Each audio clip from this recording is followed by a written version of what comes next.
आपण बनवणार आहे व्हेज बिर्याणी। इथे बघा किती सुंदर झाली आहे व्हेज बिर्याणी, किती मस्त दिसते।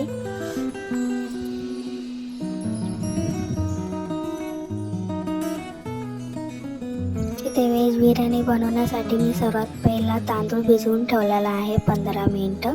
त्याच्यानंतर इथं पाणी उकळी यायला ठेवले। त्या पाण्यामध्ये सर्व खडा मसाला आणि चवीनुसार मीठ आणि थोडंसं तेल टाकून घेतलंय। पाण्याला चांगली व्यवस्थित उकळी आली की त्याच्यामध्ये तांदूळ टाकून घेतलाय, त्याला व्यवस्थित फिरून घेतलं आणि इथं अर्धा कच्चा आपल्याला तांदूळ शिजवून घ्यायचे। जास्तही त्याला शिजवून घ्यायचं नाहीये कारण आपल्याला दम द्यायचा आहे त्याला।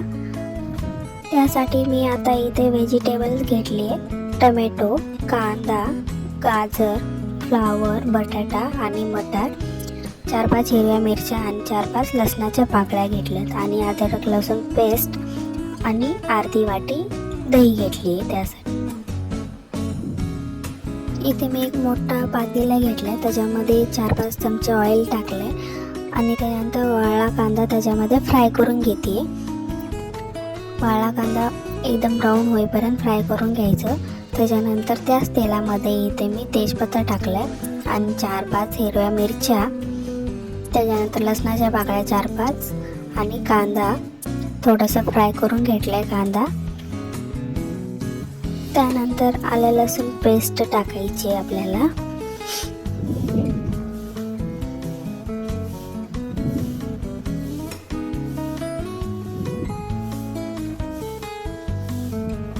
हे सर्व व्यवस्थित फिरून घ्यायचे आपल्याला, पुरा व्हेजिटेबल्स टाकून सर्व व्यवस्थित मिक्स करून घ्यायचं व्हेजिटेबल्स।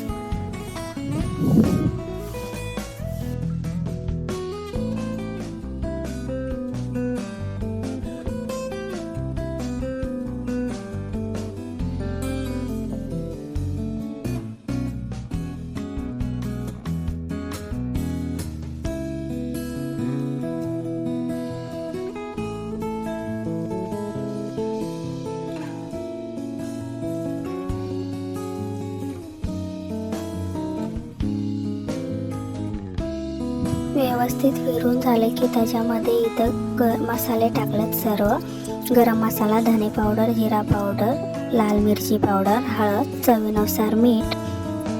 त्याच्यानंतर दही टाकून घेतली, त्याच्यावरती एक प्लेट ठेवून व्हेजिटेबल शिजवून घेतले। जास्त शिजवलेलं नाही आहे, थोडंसं शिजवलं आणि त्याच्यानंतर कसुरी मेथी टाकून घेतली आणि त्याच्यावरून आपल्याला इथे राईस टाकून घ्यायचं आहे व्यवस्थित सगळीकडे।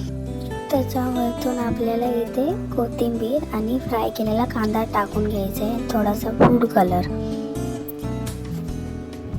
याला 10 ते 15 मिनिट दम देण्यासाठी ठेवायचं आहे। दम देऊन झालेला आहे, किती छान झालं आहे बघा, तुम्ही पाहू शकता।